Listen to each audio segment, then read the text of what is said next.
I was once the girl they didn't mention in family photos.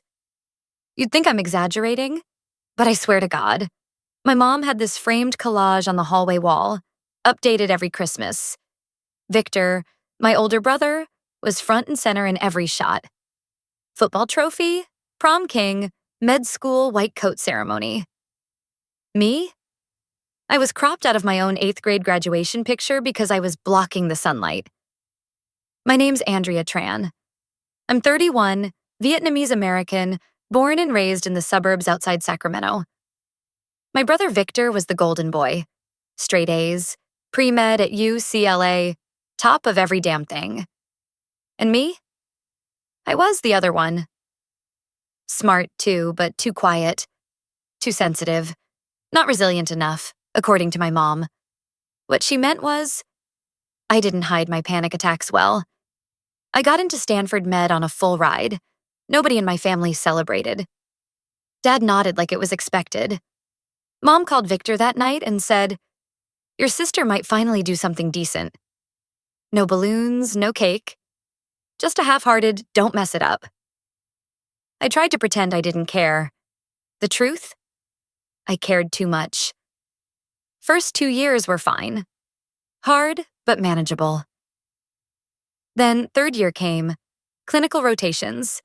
I started getting chest pain between shifts, cold sweats, shaking hands, full-blown breakdowns in stairwells. I kept going, because what was I going to say? That I wasn't built for this? That I couldn't breathe standing next to a trauma patient? The final straw came one night during my surgery rotation. A 5-year-old girl had been in a car crash. I froze for a full 10 seconds before the resident shoved me aside. Later that night, I sat in the call room staring at the ceiling for hours. I remember thinking, if I die here, will anyone even notice? That night, I emailed the dean and withdrew from the program. My mom didn't speak to me for 2 months. Victor sent me a single text. Told you med school wasn't for everyone. That was it. Like the years I spent grinding, crying, pushing myself meant nothing. I moved into a small apartment in Stockton and got certified as a trauma nurse. Not because I gave up, but because I couldn't go back. They never saw it that way. In their eyes, I was the girl who cracked. The family's dirty secret. At gatherings, they'd say things like, she used to be smart, or she helps out at hospitals sometimes. But God forbid anyone say the word nurse. My mom used to whisper it like a slur. Still, I went to Victor's wedding last year. Showed up in a navy blue dress that I'd saved for months to buy. I sat at the back, behind the out-of-town cousins. Not once did he look at me. When they introduced the bridal party, the MC called me Andrea, Victor's family friend. At the reception, I offered to help with the parking situation. I meant it as a joke, but his wife's cousin actually handed me keys and said, "That'd be great. You know this lot better than us." My mom just smiled. Didn't correct her. Didn't even flinch. That night, I drove home alone, still in my heels, wondering if I'd ever been anything more than a background character in my own life. It's not like I needed applause. But would it have killed someone to just say my name? That was 5 months ago. Last Friday, I was on a night shift at St. Julian Medical. Nothing crazy. Broken wrist, a couple of post-op fever cases. Around 9:30 p.m., my pager buzzed.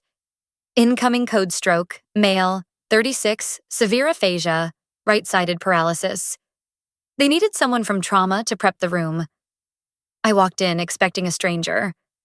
What I got was Victor. They'd shaved part of his head already. Started the CT scan. IV lines were running. He was pale, twitching, barely responsive. And in that moment, every voice from the past slammed into me at once. She doesn't belong in medicine.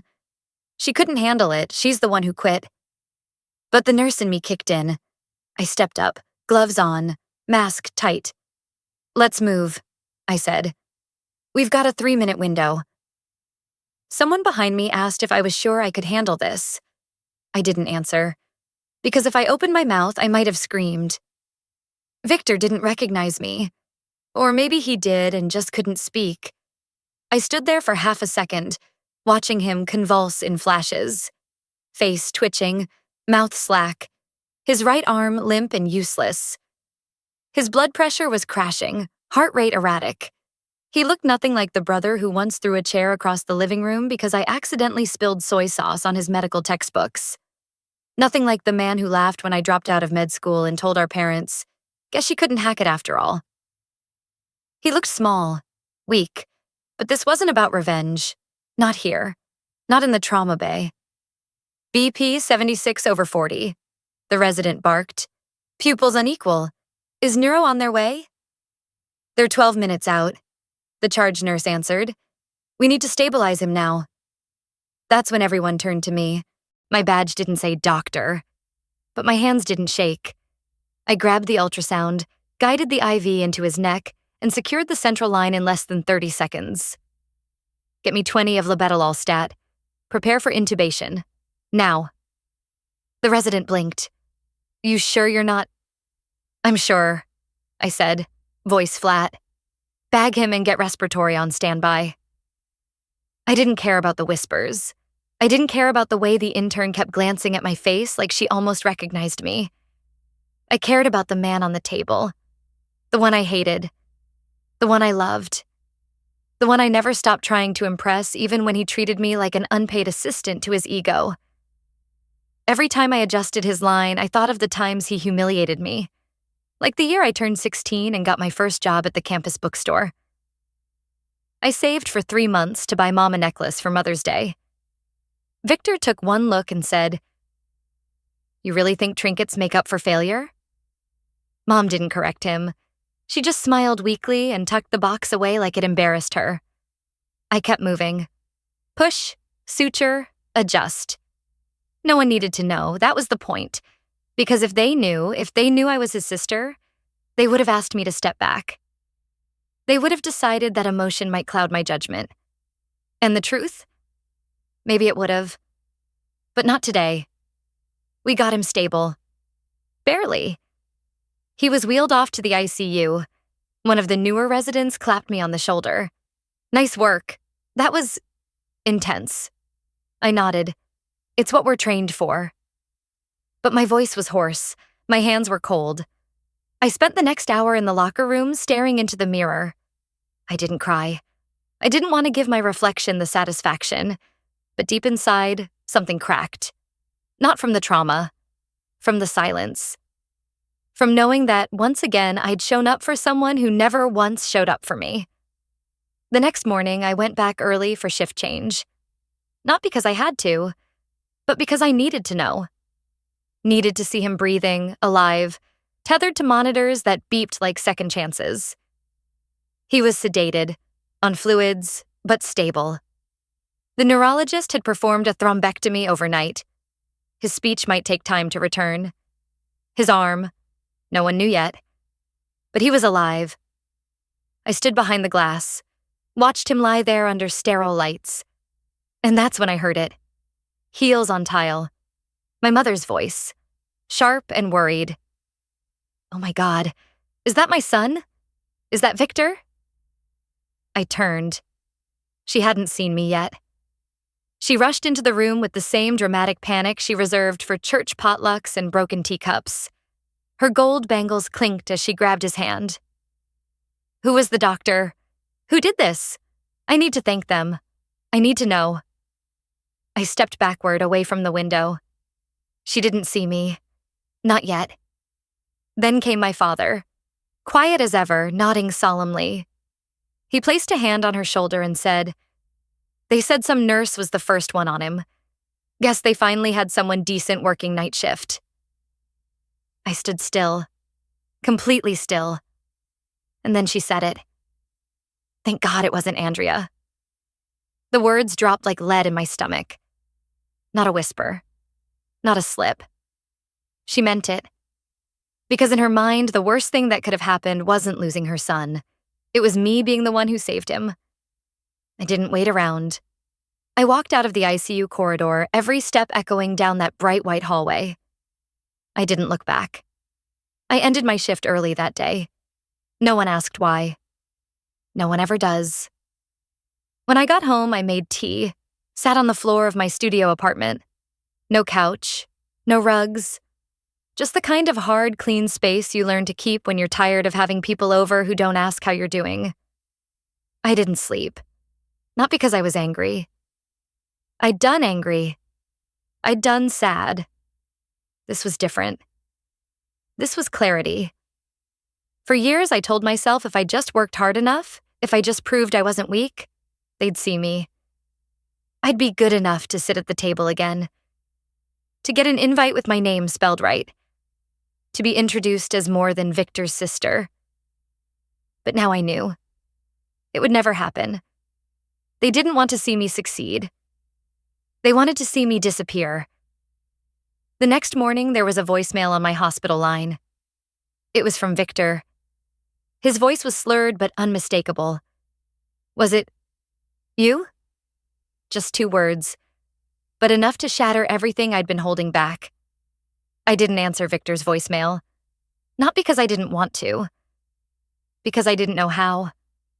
How do you tell someone you saved their life when they never once acted like yours mattered? How do you speak to the same man who told your parents not to waste money on therapy when you had panic attacks in college?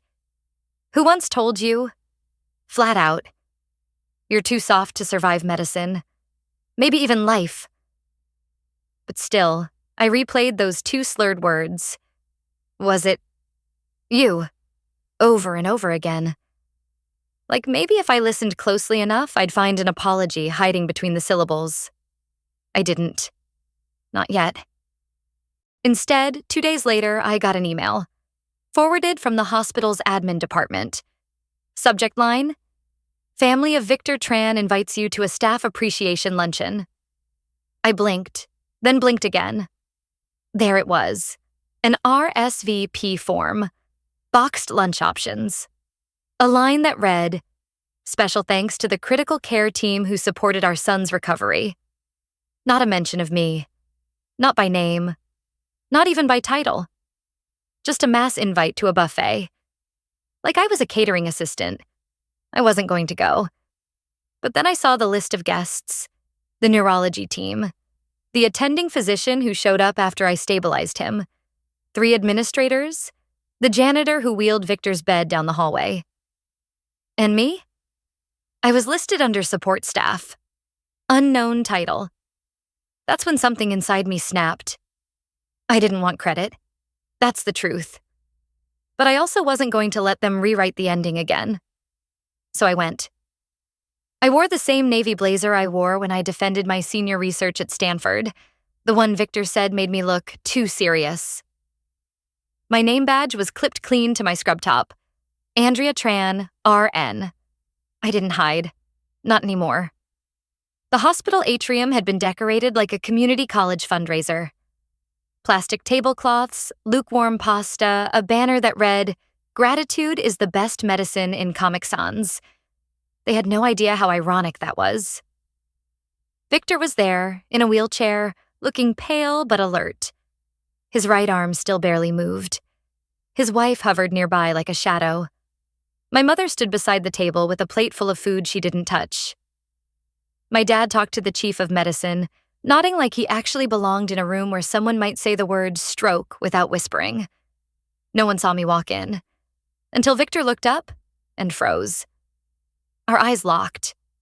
For 3 full seconds, no one else in the room existed. Then he turned to Mom and said something I couldn't hear. She followed his gaze. When she saw me, her face did this weird thing. Not horror, not guilt, disapproval. Like I'd worn white to someone else's wedding. She walked over, smile tight, voice low. "Andrea," she said, as if my name was something she borrowed from a stranger. "You look professional." "Thanks," I said. "I am." She glanced around, made sure no one was listening. "I'm not sure this is the best place for whatever this is." "This?" I said. "You mean showing up?" She didn't answer.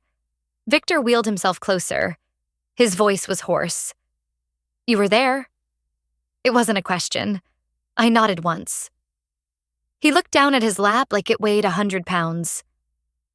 "I thought I imagined it." "You didn't." A pause. Then he whispered, "Why didn't you say anything?"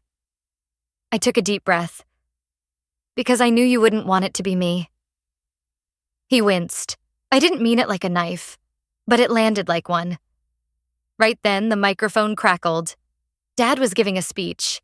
He thanked the doctors, the nursing staff, the neurologists, even the parking attendants for making the family's visits smooth. He didn't mention me. Not once. And that's when the twist came, because I wasn't the one who said something. Victor did. He pushed himself forward, grabbed the mic mid-sentence. "Sorry, Dad," he croaked. "Can I say something real quick?" The room froze. Victor turned to the crowd, one hand gripping the mic, the other twitching against his chair arm.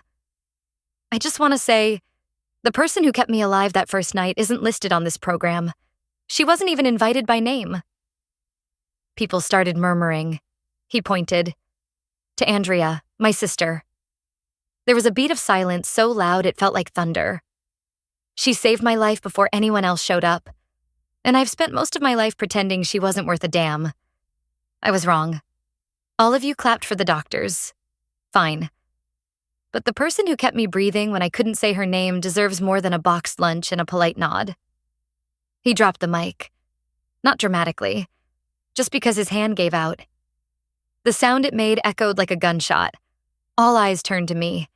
My mother looked like she wanted to disappear into the carpet. But me? I didn't move, didn't cry, didn't smile either. Because I wasn't there for applause. I was there to remember something important. I don't need them to validate me anymore. But it's about damn time they looked me in the eye. After Victor called me out in front of that entire room, the silence was so thick it felt like no one in the room was breathing. Except me. I was standing, fully upright, shoulders back, palms dry for once. It was the first time in my entire life that my name had been spoken aloud by my own family without some kind of disclaimer or apology tacked on. Not Andrea, the one who dropped out. Not Andrea. She helps out sometimes. Just Andrea. My mother didn't clap. Not even a twitch of her fingers.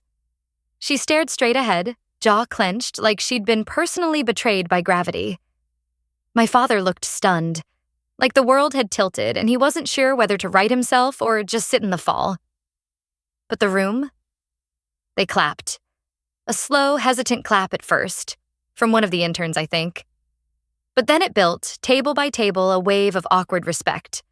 Not loud, not thunderous, but enough. I didn't cry. Not then. Instead, I walked out. Not rushed. Not ashamed. Just done.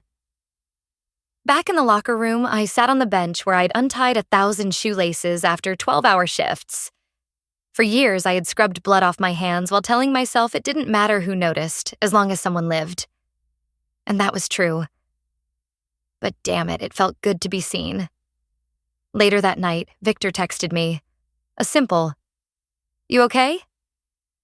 I didn't answer. Not because I wasn't okay. Because for the first time, I wanted space. The next few days at work were weird. A few nurses gave me nods in the hallway. One attending patted my shoulder and said, "Hell of a speech your brother gave. Wish more people owned their shit like that." I smiled. A little. But it wasn't just about Victor. This was about the version of me who used to sit outside family dinners, helping refill water glasses while they toasted to his residency.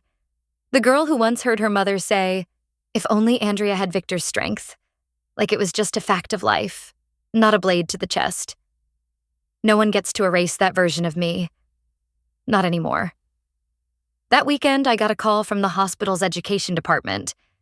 They were short a guest speaker for the Women in Medicine panel after someone canceled last minute. "Would you consider stepping in?" the coordinator asked. "We've had several nominations, including from the neurology department." I laughed. "Are you sure they didn't mean my brother?" She chuckled softly. They meant you." I said yes, not out of ego, but because something in me wanted to speak.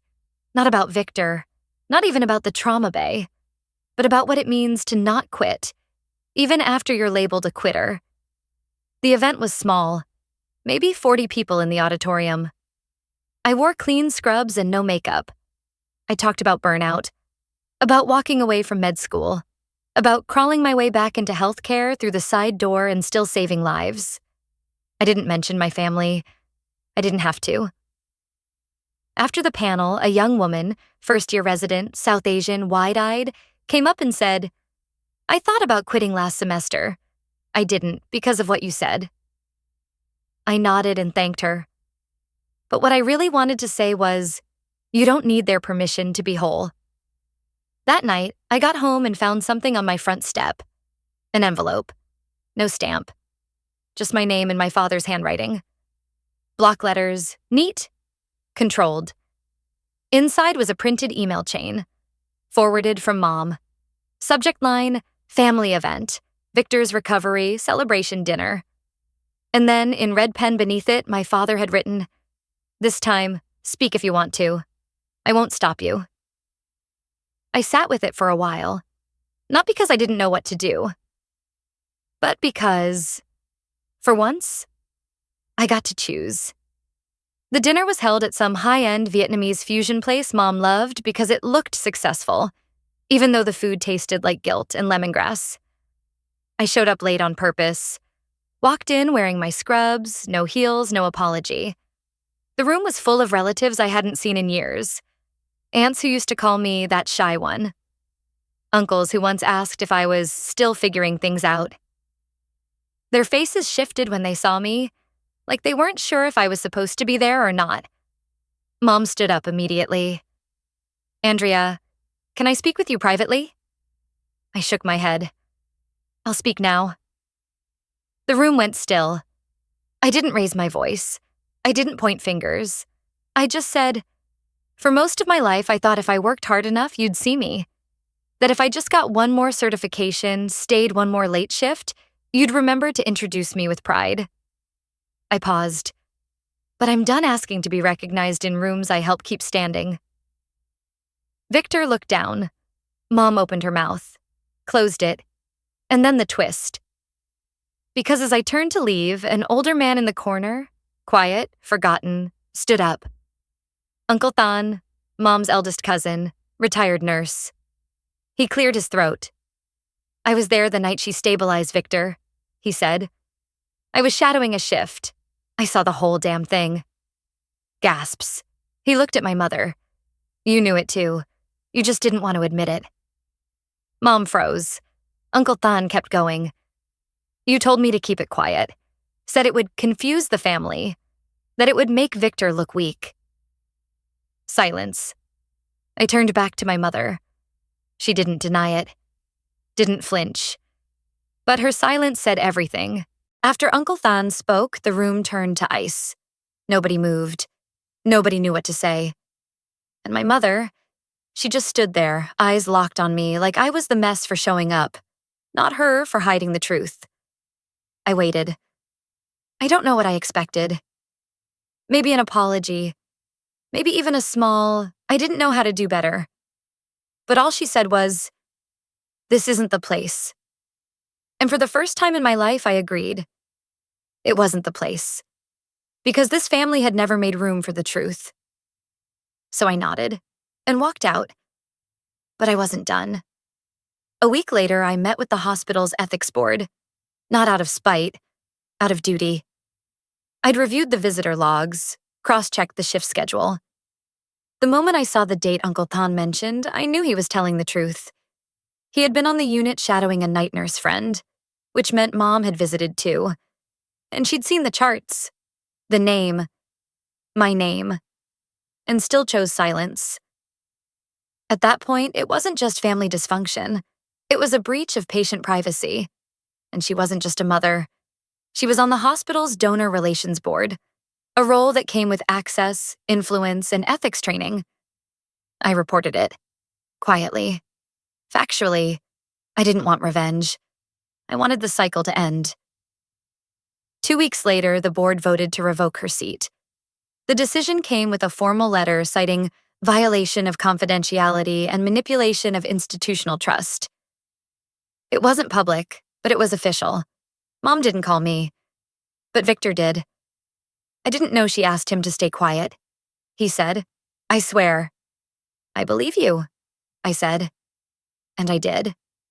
Not because he deserved it, but because I deserved peace. "Are you mad I spoke up?" he asked. "No," I said. "I'm just sad it took a microphone for anyone to hear me." He didn't argue. He didn't ask me to come over. He didn't say we were good now. And honestly, that was the most honest conversation we'd ever had. 3 months later, I submitted my resignation from night trauma. Not because I was quitting, but because I was tired of bleeding into every room and pretending it didn't hurt. I took a position teaching at a local nursing college. Smaller campus, fewer egos, students who showed up exhausted but hungry to matter. On my first day, I asked the class, "How many of you have been told that failure is the end?" Almost every hand went up. I smiled. "Good. Then let's begin where they gave up on you." Last week, I got a letter in the mail. Handwritten. From Mom. It said, "They took me off the board. I guess that's what happens when people speak too loudly." No apology. No ownership.